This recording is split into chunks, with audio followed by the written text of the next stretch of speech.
What I think we are doing is trying to use technology to fill a huge gap, which is that even the best first grade teacher that has 30 lovely little kids running around cannot simultaneously give each of them the amount of personalized, productive practice that they need.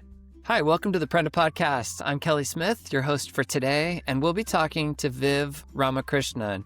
Viv's the CEO and co-founder of Project Read AI, an AI-powered literacy platform for educators and students alike. Project Read's Science of Reading Tools suite allows teachers to generate personalized, decodable texts, fluency passages, and more, while its AI tutor delivers personalized one-on-one early literacy tutoring using speech recognition. Through its bottoms-up, teacher-driven approach, Project Read AI's tools have been adopted by educators in over 50% of U.S. elementary schools. Viv was previously an award-winning teacher at Freedom Preparatory Charter Schools in Memphis and co-founder of One City Schools in Madison, Wisconsin.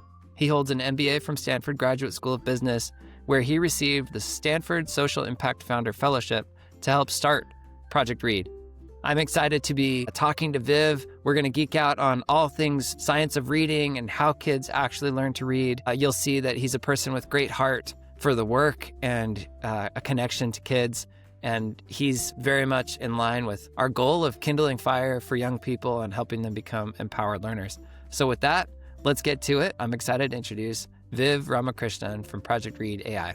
Viv, hello. Welcome to the Predate Podcast. Thanks, Kelly, for having me. I'm looking forward to it.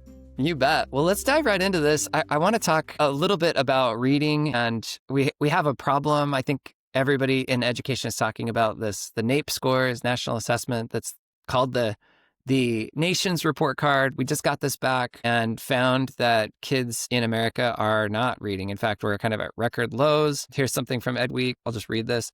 More eighth graders than ever are scoring below NAEP Basic. Basic is the lowest benchmark on the test. So that's 1/3 of eighth graders in the United States that are not reading at basic level, 40% of fourth graders falling below basic. So we have fourth graders and eighth graders. That's the pace that we test them. That's just basic. So that's 1/3, 40%. I know the number's even much, much lower when you think of proficient, which is like what we would call a functional reader, and those numbers are even lower. Can you just share a little bit about what's going on and what are we seeing in the results? And we'll get into why this is a problem. Yeah, there's a lot to unpack there, Kelly. I think there's a couple trends you see from that data. One of which is that the pandemic exacerbated trends, but it did not start them. And we haven't seen the rebound that you might expect. So that's true for both math and reading. It's particularly true for reading. So that's where we have been focused on and where I have really dove in the most. And it's interesting because when you look at fourth grade reading, at the point that that's assessed, they're typically looking at comprehension against a given passage. Now, there's a whole lot of skills that a student needs to have developed to be able to get to that point. And if they're not all sufficiently in place for any reason, they are not going to be able to comprehend, make meaning, answer questions related to that passage. So that's where this term, the science of reading comes in, and I know we're going to jump into that. But there's a lot of things that need to happen in the first years of a child's life that lead up to that data that we see that is really, jaw-dropping for all the wrong reasons. Yeah, a lot of stuff going on. Well, I know this is personal for you. Can you share a little bit about your background at Story and when you started thinking about this question of reading? Yeah, it's a great question. I think my deep interest and passion for educational opportunity goes all the way back to high school. I went to a really diverse public high school in Madison, Wisconsin. And in short, I was the lone kid on the hockey team that was not white. I was one of the few kids on the football team that was not African American. I just found myself as literally and figuratively the brown guy in the middle and saw very different paths unfolding for my friends based on, kind of their background and in ways that didn't quite feel fair to me. And so I was feeling that throughout my adolescence, but had an opportunity to actually, I think, kind of act on that when my high school football coach was like, hey, we have so many students that are not eligible or at risk of not being eligible to play on Friday nights because they have a failing grade in a given class on their progress report. And the teacher needs to sign off, say that they're eligible to play, et cetera, each week. And so he asked me to start an internal tutoring program for teammates that were at risk of not being eligible to play. And that just lit the spark. I loved doing it. I loved working with my friends. I loved like understanding what some of these gaps were. And it made me deeply passionate about education. So that's kind of what lit the spark. Now, since then, when I went to college, I did a lot of stuff at the intersection of economics and education. I did a lot of tutoring. I think all of it kind of with an eye towards maybe going to education policy long term, and certainly with an eye towards like how do we create more opportunities for folks that are typically short on that. And that journey has now involved a couple different steps since college as well. It involved starting a preschool while I was in college as second co-founder and staying involved from afar as we built that in my hometown of Madison. It involved teaching high school in Memphis, Tennessee. It involved coming back to Madison and wearing all sorts of hats to help grow that school, from teaching to facilities to finance to everything under the sun. I was effectively our COO, but also long-term teacher, long-term custodian, all those fun tasks. So, and then as you sort of reflect on all of your experiences, I love teaching high school, but I also recognize that it's too late in many cases to move the needle for a given student as much as you would want, and that needs to happen in elementary school, if not before then. My experiences, in that setting were really formative, and I really came to believe that early literacy is one of, if not the highest impact lever we have to moving long-term outcomes for students. Wow. That's a dramatic statement. So I want to just pause there and drill into it a little bit. That too late. I mean, I've actually said the same thing. Prenda Microschools cover K through 8. So we spend time with the younger kids, and people always ask me, what about high school? What about these high school kids? Say, yeah, I think you can do a lot for high school, but it's almost like if the mindsets and the approach, this is really the non-cognitive side. If those things are set up already and they're baked in, then there's only so much that an educator, despite the level of passion and connection and all the great things that you would want to bring, can really do to deprogram or unwire or rewire some of those things. Is that what you're talking about when you say too late in high school? Or are you talking about other kind of foundational academic and cognitive things? I think it's funny. I totally hear you. And I think that I had more movement on the side of like relationship building, having hard conversations with students about, what paths they were on or considering. And where I had less success was not in moving instructional outcomes. Like I think we, moved ACT outcomes in math in under my class like quite a bit, but it was more on some foundational skills that I was just like, yeah, these are not in place. We are not going to be able to get them to where they need to be this year. So one kind of glass half full way of looking at this was I also taught personal finance. It's a required class in Tennessee to graduate high school. And I loved teaching it because even my students that didn't understand what an exponential function really was or how, to manipulate an exponential function given a word problem, if I could explain to them conceptually and show them the impact of taking out a payday loan, what 460% APR does, and we could, walk around the community and see all these stores that offered quick cash or title loans or whatever have you. Like that was a battle won and set kids up to make decisions that were in their better interests down the line. So I really loved teaching that because it scratched that itch of like, how can I do right by you, even with, 11, 12 years of education up till that point that, are already baked in. Right. You were able to make a connection between some sort of purpose, some sort of reason for learning. That's one of the things that even as a student, I remember in high school just looking around and saying, we're here because we have to be. There's, if you were to push harder on that, there's a very loose link, I think, for a lot of high school students between what you're doing day by day and, what you want in the rest of your life. I'm sure they could rattle off some sort of thing, but you see this in the engagement data, right? The reason for only 30% of high school seniors being engaged in school is partly that. It's disconnected. And I think part of that is, bad information. It's actually knowing at least how a payday loan interest rate will work is going to protect you from making some really devastating decisions for your personal finances. But some of it is that the students are right in this, right? They're kind of calling BS on a long history of requirements and hoops and arbitrary things that in the end don't matter, right? And I think it's hard to get at what's the truth there. Students are, all kids are just so good detectors of actual authenticity and honesty. So, I think I hear them, I guess, is what I'm saying. No, I mean they're not irrational actors by any means, right? Exactly. Like you engage with things that one you either just happen to have an interest in, you love this particular video game, or you engage in things that even if it's not your like deep passion, you see how it connects to real value for you. And like so students, most of my students worked part-time. They would file during the second semester of the course, they would file their taxes in my class, 1040 easy by hand and all that good stuff. And they would see that, hey, they saved 200 or 50% of their return that they would have by not going to, a middleman. Yeah, that's amazing, right? That's a life lesson right there. Well, let's talk a little bit about the other side of that. So we're talking here about kind of non-cognitive or just engaging in learning, having the mindset of, the tenacity to stick with it, the belief that you can figure this out. I'm sure you've run into this as a high school teacher, and you probably even saw some of it in preschool, where you have beliefs about yourself that actually prevent you from putting in any effort, which then is a self-fulfilling prophecy, right? You'll never learn to read if you believe you can't read, and then you don't put any work into reading, and similar with math and anything else.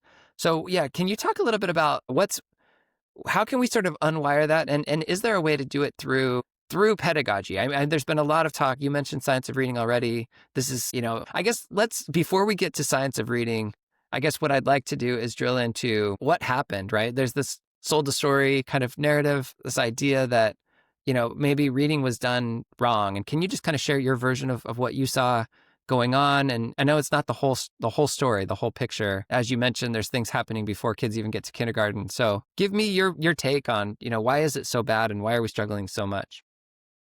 Yeah, it's a fair question. And I think that, long before I was born, long before I was thinking about any of this stuff, these debates about how to teach reading have been going on for a long time.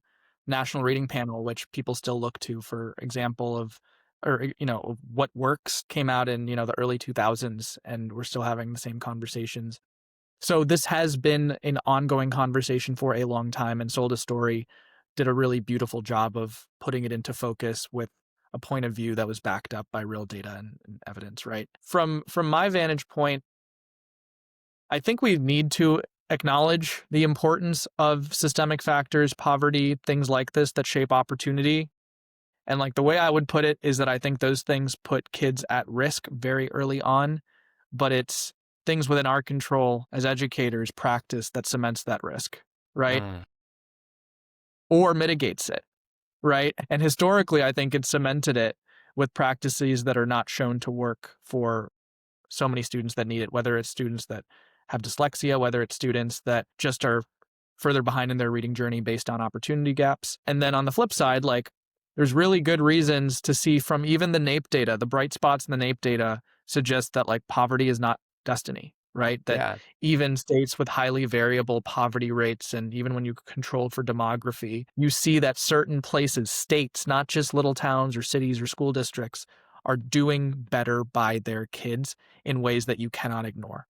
Let's talk a little And bit about that, that, because you brought this up last time we talked. We were geeking out on spreadsheets, and you were specifically focused on Wisconsin, where you grew up, and this is home for you. I actually used to live in Wisconsin too, so we have that connection. And then we were talking about Mississippi, which I think most people would point to as one of these bright states, and people will say the Mississippi miracle.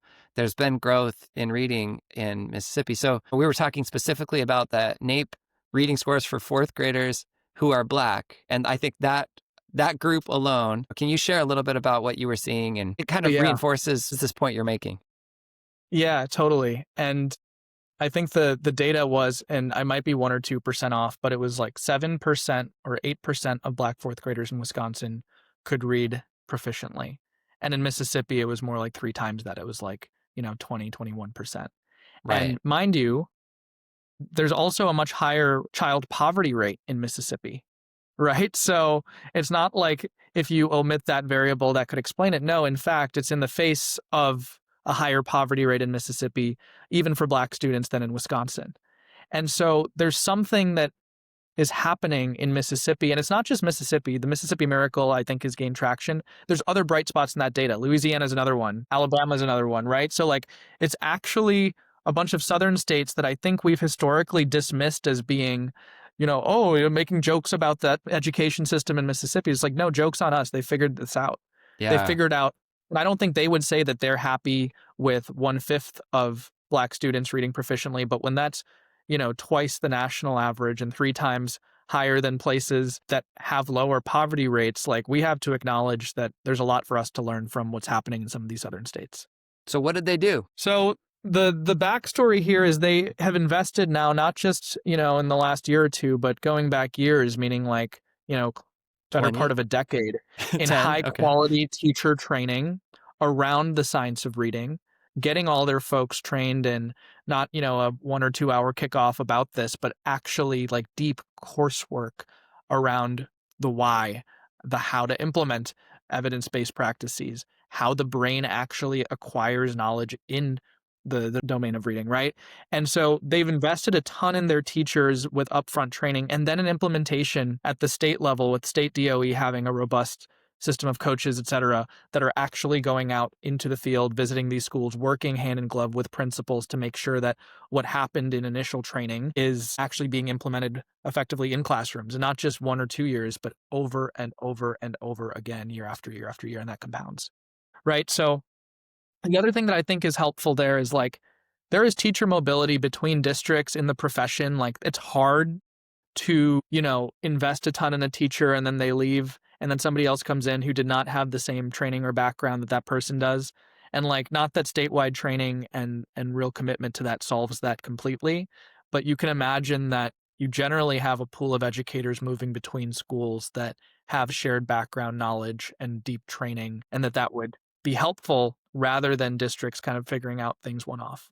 Yeah, that's amazing. I would love to dive in all the way to that moment where you have an adult sitting with a kid who's literally working it out in their brain and struggling to do the basics of reading.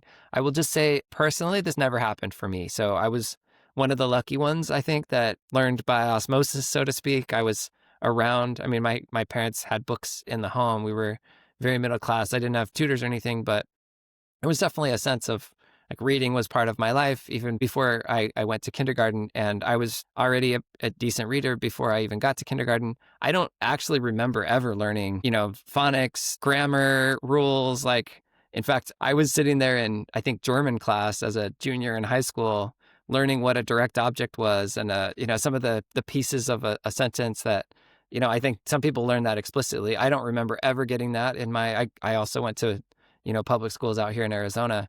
But yeah, can you give a little picture of Mississippi is training all their teachers?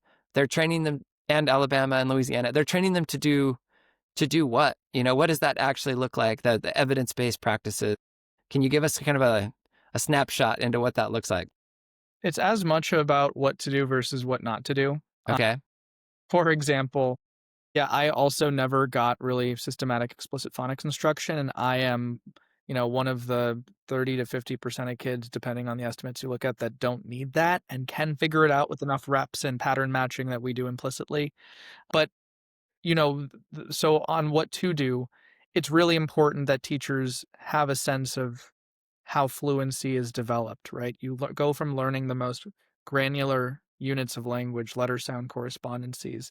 The letter C can make a k sound, right? Like in the word cat, and building a progressive sequence of skills that kids are introduced to that build on one another and allow them to then start to put together words, right? So you can think about if the first few letter correspondences that you explicitly teach to a student are, they oftentimes call this sat pin. S makes s, the short A sound, t, p, like all the like words that you can start to make like pin, pat, sat, mat, right? I sat on the mat, and we teach them I as a standalone irregular word for the time being, right? So you start to help kids not just get all this information at once about all the possible letter sound correspondences, hundreds of them, giving them piecemeal introductions and then opportunities to put that to practice, right? In the form of actual words they are trying to put together and read. Then eventually more words with different patterns, then eventually phrases, then eventually sentences, passages, etc. And not expecting mastery from the jump, but understanding that it is a continual process. So that's like some of the building blocks about what to do. Now, it's interesting. There's kind of a debate in the field, and I would say that the evidence base points one way more than the other. Even amongst folks in the science of reading field, like there are discrepancies. Historically, phonological awareness, like all this stuff just around, or phonemic awareness more specifically, around, rhyming, for example, but with not putting like teaching kids how to rhyme, different patterns of how sounds come together, but divorced from letters with phonics was something standalone. Phonemic awareness has been something in the field for a long time. Folks are actually kind of starting to move away from that because there's not a bunch of evidence that it actually is additive relative to just starting to put letter sound correspondences into play from the beginning. Mm. So even there is like some disagreement around how folks, even in the world of structured literacy or science of reading, have approached this. What they all agree on, and what the evidence is overwhelming on, is that teaching students to look for context clues as their crutch for decoding is not helpful. So a lot of books that were learned to read books historically have been very predictable books. It's been like, I sat on the mat. Okay, cool. It sounds good. And there's a picture of a mat. Then it's the next page is I sat on the cat. And I mean, jokes on me, but it's kids sitting on a cat. And it's like they're not actually decoding the words. They're simply swapping out and figuring out what that word is based on the picture clues, right? And what that does is it obscures the signal on what a student can actually do when those crutches are removed. Hmm. Yeah, it's fascinating. I think I did a lot of that as a kid. And of course, Dr. Seuss books come to mind where it's just all these crazy things. But yeah, part of that is I want to talk a little bit about the role of technology. In this case, the technology is the book, right? Somebody wrote a book that, is predictable or has a picture or, there's things like that. And then the other half of that is the role of the person that's sitting next to this child that's learning, right? So you can imagine that person giving guidance like, well, let's look at the letters and let's make the sounds of the letters and then let's blend them together. So if the word is, I don't know, I'm trying to think of a weird word that rhymes with cat and mat, but it's, That yeah, yeah. So it's like, okay, then what is that first letter? And then we sound it out together. Yes, and I guess the interplay between those two things matters, right? It's the material itself matters because we're making it possible for kids to, I don't know, like sneak through, I guess, like slip through themselves. They're going to find the path of least resistance, and everybody's looking at me, and I don't want to be that kid that doesn't know how to read, and so I'm going to guess my way through it. And I think you see that happening in some of the data where you have these kids that aren't proficient readers, but part of what's going on is they're actually functioning okay because they're able to, right? The pictures get them enough and they can guess based on maybe the first letter or something like that. And then the other half of it is what are we doing instructionally, pedagogically to help them really get to the core of it. Am I getting that right? I mean, are those kind of the two pieces of it that you think about as you've now given your life to this question? So I'm not an expert I here, and think I think No, I think you framed it pretty well. And so there were things to recap. There were things we have historically been doing in many cases. Not everyone, but many schools, including the ones that I went to growing up, were doing that were obscuring signal on who could actually decode, who was actually building the skills they needed to become a fluent and skilled reader.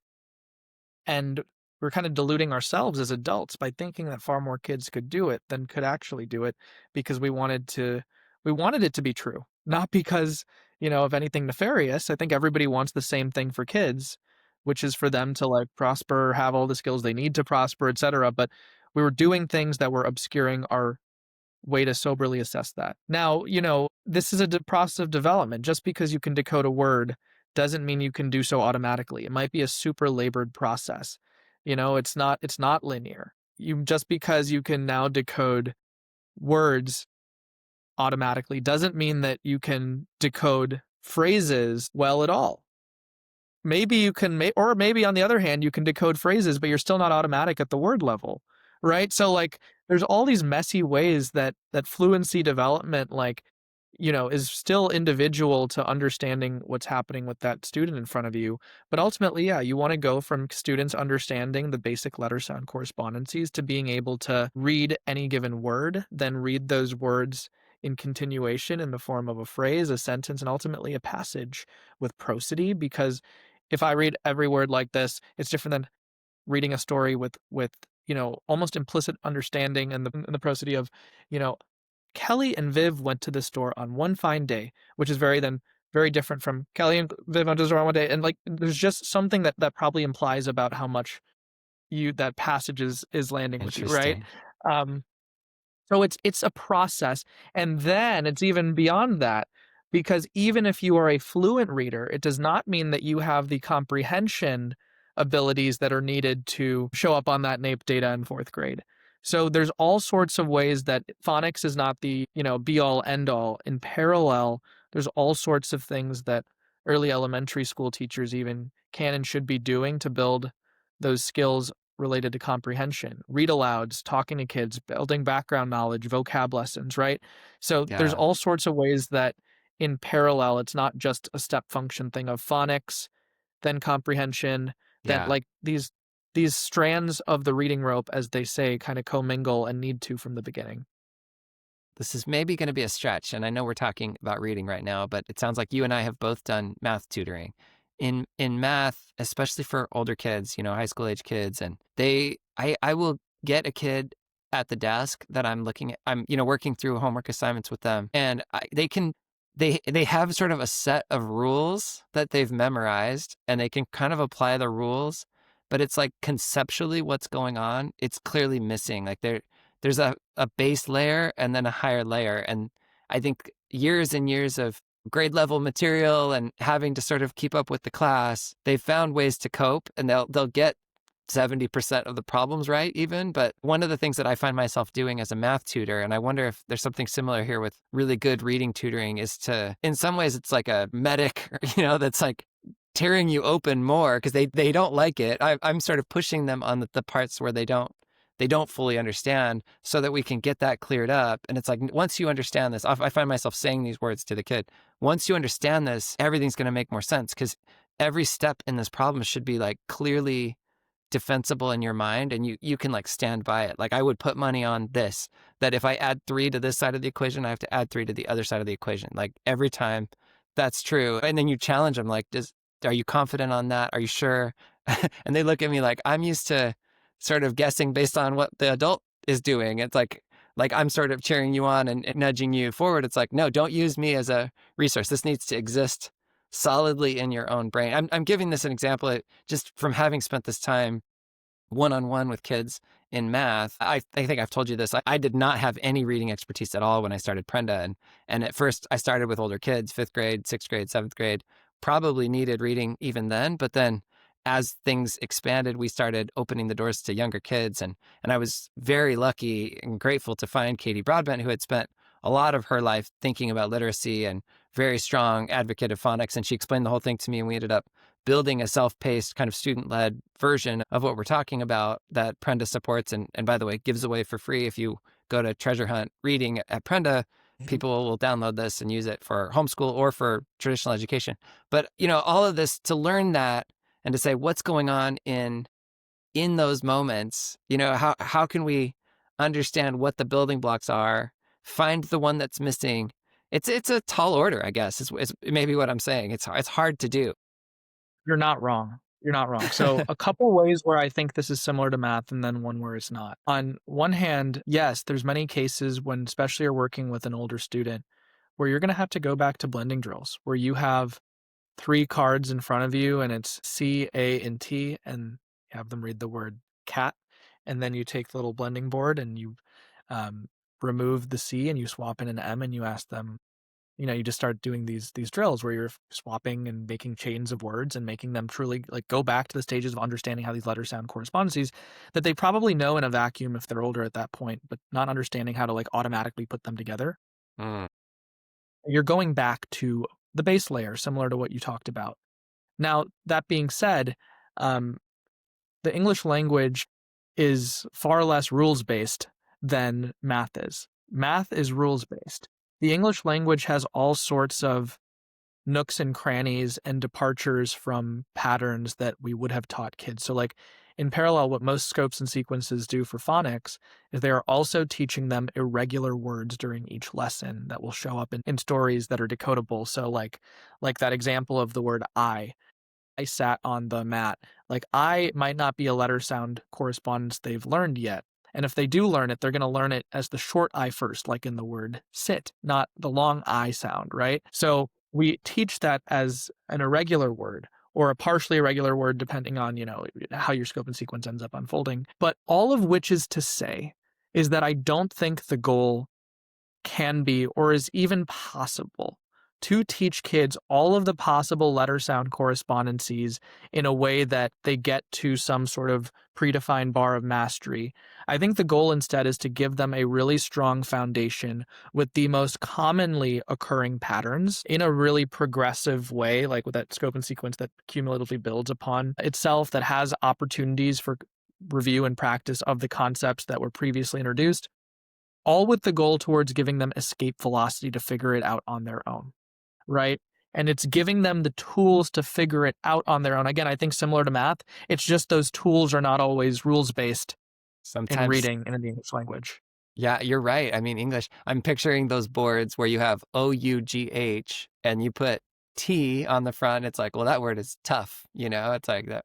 And then you put D on it and it's like, oh, that word is dough, Yeah, and then yeah, you, yeah, yeah, exactly. and And so you could go through, and what you could do, Kelly, is you could teach a lesson on the OUGH pattern, and you could show them both O and all, like all the variants that you're talking about off, right? yeah, Or and some programs will do that because there's enough words that meet that pattern that it might be worth it.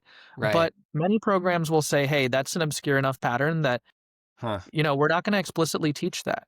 Yeah. Oh, this is helpful for me because I felt deficient in not knowing the rules. So I know that it is irregular and there's exceptions. And English beautifully pulls from so many different linguistic traditions. So how could it possibly be? But yeah, no, that makes a lot of sense. Okay, so given that it's hard, given that we need to pull kids back to the base layer, which involves both some science in terms of knowing what they understand, what they don't understand, and where to focus, given that we also need to know when it's a rule and when it's an irregularity, that this whole thing is done in the context of a human being who's going to get frustrated, disappointed, maybe feel like a loser because they're, 14 and looking at cat, right? So like all of the psychological elements to this, yeah, what do you say, right, to an adult who's responsible for this? And I'm saying this with all sort of understanding and empathy for teachers who are trying to do this and to trying to do this at scale. And I'm also trying to get us to maybe a foray in the conversation to talk about technology and talk about your current project, which I think is really trying to step in and help here and support. Yeah, good questions all. I think that we ourselves have contended with the question of maybe less so what we're actually doing, to some degree what we're doing in the product, but certainly how we think about it, how we frame it, between like an all-knowing patient infinite AI tutor versus like repeated fluency and decoding practice with real-time feedback on overdrive. Like that second one is way less catchy, but I think is also probably true to how we think about it, which is like, I don't think our AI tutor, which we call it still, is like deeply conversational, and like the high level conversations we're having about chatbots that like engage a student's interest and develop content for them on the fly. Like we're not doing any of that. We're talking about kids learning how to decode and read Right. words. But what I think we are doing is trying to use technology to fill a huge gap, which is that even the best first grade teacher that has 30 lovely little kids running around cannot simultaneously give each of them the amount of personalized productive practice that they need, right? And so kids might be silently reading, which in the early stages of learning to read is not actually very effective if you can't already do it. There's really bad evidence on silent sustained reading, actually. But you logistically can't meet with all the kids you would want to individually to hear them read out loud. So then you start doing things like small groups, which is really what you should be doing. given all the constraints you have on your time, all the other things you have to get to. But what we know is that students, like some students need hundreds of practice opportunities on the same phonics skill for that to actually start to become automatic, right? And that typically then is supplemented either at home or with tutors, and that is logistically and cost-wise quite difficult. And so we have thought about filling this gap in what high quality practice with real-time feedback looks like as an extension of what we know works and what teachers can't quite do, even the best of them. Right. Yeah. Walk me through what that is and what that looks like. I know you shared some examples of the product in action, both the AI tutor product and your, like you said, your AI powered personalized drill instructor that keeps feeding the appropriate Yeah. practice opportunities. Exactly. Yeah, I went on that whole soliloquy about practice as opposed to infinite patiently tutors, but we're still calling it an AI tutor. Yeah. Well, But I think we alas, know what you mean. Yeah, it's not yeah, trying to be the human in the room. In fact, I'm skeptical. Like I think that's going to be later if ever, where you can really, because what a kid's looking for is something that they understand from birth, right? This is like pre-verbal. It's not about words on a right. It's screen. pre-chatbot It's fundamentally. So when we pre-chatbot. keep talking about these chatbot tutors, or maybe there's some voice components on top of it, it's like our kids are that we're serving currently are not ready for that at all, Yeah. definitionally. Yeah, ours either. I mean, they need that adult in the room. Thankfully, at micro school, it's 10 kids. So you're closer to the ability to have that personal connection to each. But even with 10, I mean, if you had to really do this manually, it would be a lot, which is why I've been glad to pilot some of the work you guys are doing and plan to do more of it, just using the tools that can really unlock this because we want each of these kids to really learn how to read Totally. properly. Well, you asked for the example, so I'll try to describe it as best I can. And this goes all the way through your typical phonics scope and sequence, which gets into affixes, some of these, more complex patterns. But let's just keep using this example of cat that we started with. So a student sees the word on screen. Teacher sets up the student. They either set them at, lesson one, which is, the short A makes a, or they move them further down if they know they're ready for a bit more. But they see, sentence level practice as well as word level practice, whatever mode the teacher wants to set them to. But let's say that they set them to word level practice, and it's lesson 14 where C makes k is introduced, and the first word they see and are asked to practice is cat. So you have the word cat on screen, and tutor says, "Can you try reading this word for me?" And the kid goes, "Sat." What it's going to do is it's going to break that word into three boxes, Alconin boxes as we call them, where one letter sound correspondence is in each box. So later down the line, you might have multiple letters in the same box, but for right now, we just have C in one box, A in one box, T in another box. And what it's going to do is it's going to put the A and the T in green boxes and give them a little check mark because it wants to indicate you actually said that part of the word right. And then what it's going to do for the first letter, the box in which C is it's going to, outline it in red and have like a little X. And it's going to give them some feedback and say, hey, can the letter C actually makes a k sound like in the word, whatever, might give it an example. Um, but then the student can tap on the box and a little mouth will pop up and it will show them in a video how to make that articulatory gesture that produces that sound. And so then the student starts tapping successively on the boxes and they say, k, a. They wait a couple seconds. T, k. And ideally what happens is the student's able to self-correct at that point and go, cat. And we say, great job. And we move them on to the next word that also is maybe now cob because we've already taught them the short O and we've taught them, B makes B, right? That's the next word they move on to. But if they don't get that, or they could have missed it for two reasons. They could have said mat again or sob or whatever, right? Or they might have said k, at. That's common where kids can name the letter sound correspondences, but they can't continuously blend the word. The thing we just released is another scaffold or layer of support for these students where they can run their finger over the word cat and see the letters and sounds play and light up in sync so they understand how they blend together. So I'm really excited about that feature. We spent a ton of time on the ground working with kids to go from really like hacky prototype on my phone that I would hold up like as they were missing words to like have them try it. And Now it's like a fully functioning feature where if that student still needs support, they can run their finger over the words and see how it's blended and then try again. And if they try again, they get it right, that's awesome. And if they don't, they'll get something really encouraging like, hey, that word was actually cap, a great effort. We're going to keep working on it. Right. And then Yeah. they move on to that next word cop. I love the interplay. Like I can picture that caring adult right next to the student that's sort of driving the tool, but it's not, it's like, let's get through this together. Let's learn this thing. And I'm here to support you in it. One of the things we've tried to really focus on when we design the microschool environment is we want that relationship to be first and foremost a very connective, supportive relationship, to the point where we've said we don't want the adult to be in the business of evaluating, right? So even just that feeling of like, no, sorry, it's cannot, like that, you get these little moments it's depending on where the child's at in their development and emotionally and psychologically, that can feel like this person doesn't like me, right? Or this person's not on my team. Where it's nice that now you're getting that feedback from a different avenue, and the adult saying like, it's okay, like we got that. Now we know. It's like, let's look at the next one and let's read the additional word. Yeah, I'm picturing that all play out, and I love the picture of it.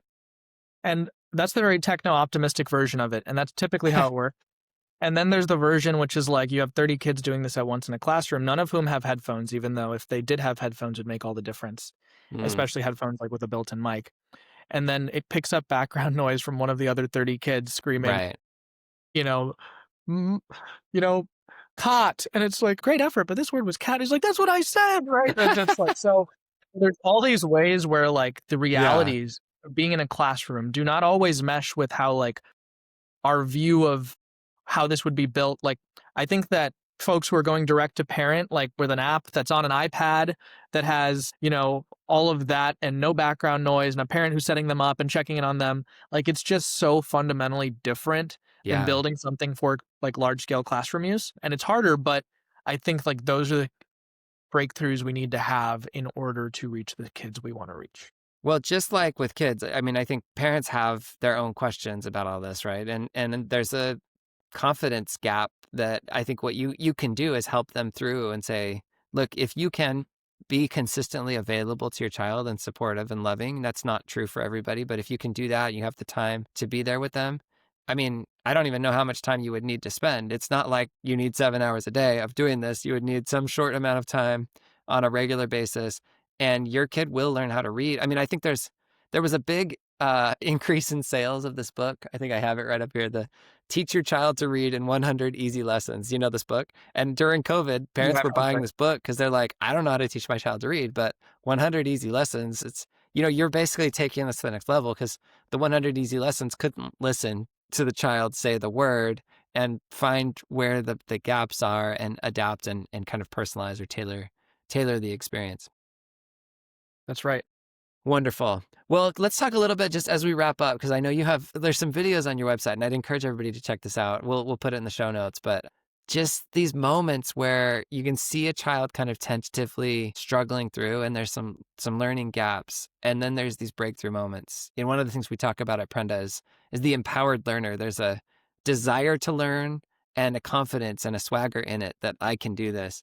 And every time I see that, I just rejoice, because it's basically my favorite thing, and it transfers. You can do that in the context of reading and then go approach your math differently, or even sports differently, or friendships differently. Like there's just a way of being in the world, which is, it's the sense of like, I'm going to figure this out. I can do this. I've seen that, in some of the work you guys are doing. Can you share a little bit, just paint a picture for our listeners and our viewers who are, I think like me, very geeked out on this question of empowered learners? Oh yeah, that's the magic moment right there, which is like a student that labors through their own self-correcting, right? And then they see the fruits of that labor at the end. And when you see those moments, it's magical. And I think that there's something really powerful about a student that arrives at a conclusion or makes growth that's truly driven by them, where they've put those points on the board as opposed to being spoon-fed. And like we got to give them the context and the initial, you know, direction or instruction to give them that opportunity. So, they're not out there without without any tools to work with. But when you see them apply it and work through it and figure it out, it's really cool. So I think the example you're talking about is a girl who, looked at the word pages and like guessed that was like progress or something like that. And then it lit up the boxes and color coded them based on which parts were correct, which parts were wrong. And she's like tapping on the boxes. She's decoding out loud, and then she starts piecing it together over the course of like a minute, 90 seconds, giving her the space and time to explore the anatomy of the word. And she's like, pages, pages, pages. And then, she gets in. It's like, it's lovely, right? Yeah. Oh, it's the best. And yeah, those are the magic money moments. I love that story so much. And I applaud you for the work you're doing and the support you're giving to educators everywhere who I think, like you said earlier, want the same thing. We want kids to not only get the basic building blocks of the skill of reading, but the confidence that comes with what you just described for that girl in particular. And so let's keep it up. I appreciate you taking the time to share with us a little bit about science of reading and how kids learn to read. And I'm excited about what's possible. Let's drive that proficiency level up. I would love to see, in another 2, 4, 6 years, I'd love to see those numbers looking much, much better as more and more kids learn how to read. Totally. Well, I appreciate the time. And yeah, it's a funny topic because that's the intersection of two very buzzy terms, right? One, artificial intelligence, and two, science of reading. Yeah. And I think like the task for folks like me who are building at that intersection is to go from these really lofty movements, language, etc., and make that very concrete for the students that we want to serve. I can tell you're doing it. Vivek Ramakrishnan, thank you for being here today. Thanks for having me, Kelly. The Kindled podcast is brought to you by Prenda. Prenda makes it easy to start and run an amazing microschool based on all the ideas we talk about here on the Kindled podcast. Don't forget to follow us on social media at PrendaLearn, and if you'd like more information about starting a microschool, just go to prenda.com. Thanks for listening, and remember to keep kindling.